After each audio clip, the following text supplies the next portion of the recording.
Bonjour, aujourd'hui je vais vous parler des solides peu solubles. Quand on mélange deux solutions aqueuses qui contiennent des ions de nature différente, un précipité peut se former. C'est ce qu'on appelle un solide peu ou pas soluble. On appelle ça une réaction de précipitation. Le précipité, c'est en fait un composé ionique parce que c'est une association d'ions. Un composé ionique, c'est une substance qui comporte une ou plusieurs liaisons ioniques entre un métal et un non-métal. Donc, voici des exemples, les sels et les hydroxydes métalliques. Les réactions de précipitation sont très utiles. En voici quelques exemples.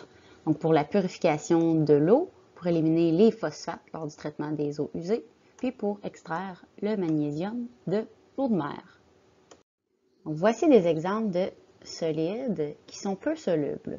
Donc, en mélangeant de l'iodure de potassium avec du nitrate de plomb, on obtient un précipité, le diiodure de plomb.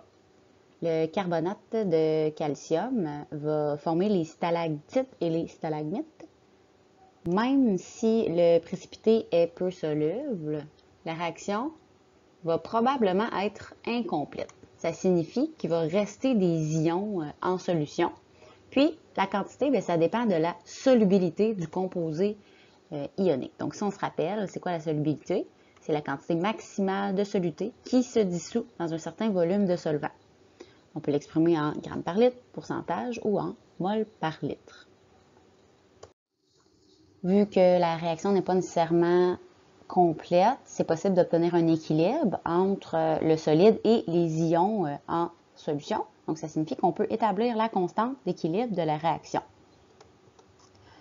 Donc, regardez l'équation suivante. Comme le sulfate de barium, c'est un sel qui est peu soluble dans l'eau, sa dissolution va être incomplète, puis un équilibre peut être atteint.